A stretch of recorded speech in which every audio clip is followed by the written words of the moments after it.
Hello student, आप सभी का ज्ञान भारती क्लासेस में बहुत बहुत स्वागत है। प्रश्न क्रमांक 2 का चौथा प्रश्न अपन हल करना सीखेंगे। जो बच्चे हमारे चैनल पर नए आए हैं वो चैनल को सब्सक्राइब जरूर करें और बेल आइकन को दबा दें ताकि समय से आपको नोटिफिकेशन प्राप्त हो सके। चलें वीडियो शुरू करते हैं। देखिए, मीना रुपए 2000 निकालने के लिए एक बैंक गई। उसने खजांची से रुपए 50 तथा रुपए 100 के नोट देने के लिए कहा। मीना ने कुल 25 नोट प्राप्त किए। ज्ञात कीजिए कि उसने रुपए 50 तथा रुपए 100 के कितने नोट प्राप्त किए। सबसे पहला काम हम इसमें मान लेते हैं। माना 50 रुपए के नोटों की संख्या को हम x मान लेते हैं और 100 रुपए के नोटों की संख्या को y मान लेते हैं। अब आ जाते हैं प्रश्नानुसार। जो प्रश्न कहे उसके अनुसार आपको काम करना है तो आपको समीकरण प्राप्त हो जाएगा। तो चलिए प्रश्न क्या कह रहा है उसको ध्यान से देखें। प्रश्नानुसार देखिए, मीना 2000 रुपया निकालने गई है बैंक में। उसने खजांची से 50 रुपए और 100 रुपए के नोट देने को कहा। तो मीना को 50 के नोट चाहिए और 100 के नोट चाहिए। तो देखिए, 50 के नोट मीना को चाहिए और 50 के नोटों की संख्या को हम कितना मान लिए हैं कि देखिए x, तो 50 गुणे x। फिर इसके बाद 100 के नोट, तो 100 के नोट कितने चाहिए उसको हम कितना मान लिए हैं y। तो 100 रुपए के नोट में हम क्या करेंगे, y का गुणा करेंगे। तो कितने रुपए मीना निकालती है, देखिए 2000 रुपए निकालने गई है। तो इन कुल रुपए का जोड़ कितना आ जाएगा, 2000। अब इसको हल कर लेते हैं। 50 का गुणा x में करेंगे तो कितना हो जाएगा, 50x। 100 का गुणा y में करेंगे तो कितना हो जाएगा, 100y बराबर में 2000। अब देखिए, अगर किसी समीकरण से प्रत्येक संख्या किसी एक संख्या से कटती है तो हम काट सकते हैं। जैसे यहाँ पे देखिए, ये 50 एक कम 50 हो गया और ये हो गया 50 दूनी 100। फिर यहाँ पे इसको काट देंगे तो चौके 200 और 50 शून्यम शून्य, तो ये भी कट गया। तो कटने के बाद हमारे पास यहाँ से x बचा, यहाँ से 2y बचा और यहाँ से कितना बचा, 40। तो इस प्रकार से ये हमको समीकरण नंबर 1 प्राप्त हो गया। अब इसके बाद हमको क्या काम करना है, फिर से प्रश्न को पढ़ते हैं और दूसरा समीकरण प्राप्त करते हैं। तो देखिए, मीना ने कुल 25 नोट प्राप्त किए। मीना कुल कितने नोट प्राप्त करती है, 25 नोट। मतलब 50 के नोट और 100 के नोट दोनों की संख्या को अगर हम जोड़ेंगे तो कितने नोट वो प्राप्त करती है, 25 नोट। तो यहाँ पे प्रश्नानुसार में हम लिख लेंगे पुनः। अब नोटों की संख्या, तो 50 के नोट हो गए x और 100 के नोट हो गए y। प्रश्न कह रहा है दोनों नोटों की जो संख्या है 50 और 100 के, उन दोनों नोटों की संख्या कितना है, 25। इस प्रकार से हमको ये समीकरण नंबर 2 प्राप्त हो गया। तो इस प्रकार से हमको समीकरण 1 और समीकरण 2 प्राप्त हो गए हैं। अब हमको इसको विलोपन विधि से हल करना है। तो देखिए, यहाँ पे भी x का गुणांक 1 है, यहाँ पे भी x का गुणांक 1 है। मतलब हमको समीकरण 1 और 2 में किसी संख्या की गुणा करने की आवश्यकता नहीं है। अब बारी आती है चिन्हों की। तो देखिए, दोनों धन में है और चिन्ह जब समान होते हैं तो हमको घटाना है और चिन्ह अगर अलग अलग होते हैं तो जोड़ना है। तो यहाँ पे x धन में है और यहाँ पे भी x धन में है, मतलब चिन्ह समान है, तो हमको क्या करना पड़ेगा, घटाना पड़ेगा। तो उसको लिख लेते हैं यहाँ पे। तो इस प्रकार से हम देखिए समीकरण 1 और समीकरण 2 को लिख लिए हैं। अब इनको हमको घटाना है। घटाने पर काम क्या होता है, नीचे वाले समीकरण के सभी चिन्ह बदल जाएंगे। ये x धन में है तो ऋण में हो जाएगा, ये y धन में है तो ऋण में हो जाएगा, ये 25 धन में है तो ऋण में हो जाएगा। अब देखिए ये धन x और ऋण x ये दोनों कट जाएंगे। फिर इसके बाद ये धन में 2y है और ये ऋण में 1y, तो 2y में से 1y कम कर देंगे तो यहाँ पे 1y बचेगा। फिर इसके बाद देखें 40 में से 25 को घटा देंगे तो कितना बचेगा अपने पास 15। तो y का मान कितना आ गया 15 आ गया। अब हम क्या करेंगे, इस y के मान को समीकरण 1 में रख देंगे और उसको लिख भी लेंगे। तो इस प्रकार से हम समीकरण 1 को लिख लिए। अब हमको यहाँ पे y के स्थान पर y का मान 15 प्राप्त हुआ है, उसको रख देना है। तो चलिए रख देते हैं। तो ये हो गया x धन 2, y के स्थान पर y का मान 15 है, बराबर में ये हो गया 40। तो x धन, अब देखिए 15 का गुणा 2 में कर देंगे तो कितना हो जाएगा, 15 दूनी 30, बराबर में कितना हो गया 40। अब क्या काम करें, हम इस धन 30 को पक्षांतर करके इस तरफ ले आते हैं। तो चलिए x बराबर 40, धन 30 को इधर लाएंगे तो ये हो जाएगा ऋण में 30। तो x बराबर, अब देखिए 40 में से 30 कम हो जाएगा, घटा देंगे तो कितना बचेगा 10। तो इस प्रकार से हमको x का मान 10 प्राप्त हो गया और y का मान कितना प्राप्त हो गया, 15 प्राप्त हो गया। अब हमको ज्ञात क्या करना था, 50 रुपए के नोट और 100 रुपए के कितने नोट प्राप्त किए मीना ने, है ना, ये हमको ज्ञात करना था। तो चलिए उत्तर लिख लेते हैं। 50 के नोटों की संख्या को हम x माने थे और x का मान कितना है अपने पास 10, मतलब उसको 50 रुपए के उसने 10 नोट प्राप्त किए। और 100 रुपए के नोटों की संख्या को हम y माने थे और y का मान कितना आ गया अपने पास 15, मतलब उसने 100 रुपए के कितने नोट प्राप्त किए, 15 नोट प्राप्त किए। प्रश्न क्रमांक 2 का ही 5वें नंबर का सवाल देखते हैं। अब देखिए, किराए पर पुस्तकें देने वाली किसी पुस्तकालय का प्रथम 3 दिन का एक नियत किराया है, मतलब 3 दिन का जो किराया है वो फिक्स है कि आपको उतना देना ही पड़ेगा। उसके बाद प्रत्येक अतिरिक्त दिन का अलग किराया है, उसके बाद आप जितने दिन रखेंगे उसका किराया जो है अलग है।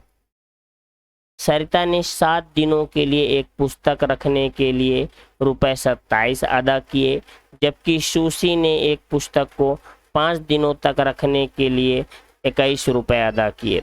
तो नियत किराया तथा प्रत्येक अतिरिक्त दिन का किराया ज्ञात कीजिए। इसमें हम मान लेते हैं कि पुस्तकालय के द्वारा जो है नियत किराया, प्रथम 3 दिन का नियत किराया कितना है, ₹1 है। फिर इसके बाद जितने दिन हम पुस्तक को रखेंगे बाकी के शेष दिनों के किराए को हम कितना मान लेते हैं, ₹y। अब थोड़ा सा आप इस कथन को समझ लीजिए ध्यान से कि जैसे अगर आप 10 दिन के लिए पुस्तक रखते हैं, ठीक, तो ये तो फिक्स हो गया कि आपको पहले 3 दिन का किराया फिक्स है, आपसे ₹100 लिया जाएगा। अब 10 में से 3 दिन का किराया ₹100 आपका ये फिक्स हो गया। अब इस 10 दिन में कितने दिन शेष बचे आपके, 7 दिन। तो इस 7 दिन के लिए हर दिन आपसे हर एक दिन का ₹y किराया लिया जाएगा, मतलब इसमें y का क्या होगा, गुणा होगा। तो इस तरह से पुस्तकालय आपसे किराया लेगी। तो इस प्रश्न को हल करने के लिए ये समझना जरूरी था। अब इसके बाद आपको ध्यान से प्रश्न को पढ़ना है और समीकरण प्राप्त करना है। तो देखिए इसमें प्रश्न क्या कह रहा है, सरिता ने 7 दिनों तक एक पुस्तक रखने के लिए, अब सरिता जो है कितने दिनों के लिए पुस्तक किराए में लेती है, 7 दिनों तक। तो 7 दिन में देखिए पहले 3 दिन का किराया तो फिक्स है कि उसको x रुपए लगेगा, है ना। 7 दिन में से जो पहला 3 दिन है, ये 3 दिन, इसका किराया फिक्स हो गया कितना, x रुपए। अब 7 दिन में 3 दिन हो गए, अब बचे कितने दिन, 4 दिन। तो इस 4 दिन का जो है किराया कितना लगेगा, प्रतिदिन y रुपया किराया लगेगा। तो हम 4 में y का गुणा कर देंगे, तो ये हो जाएगा 4 गुणे y बराबर। अब सरिता देखिए 7 दिनों के लिए पुस्तक रखने के लिए कितना रुपए अदा करती है, 27 रुपए। तो कुल रुपए कितना वो अदा करती है, 27। अब इसको हल करें, x धन 4 का गुणा y में कर देंगे तो हो जाएगा 4y बराबर में 27।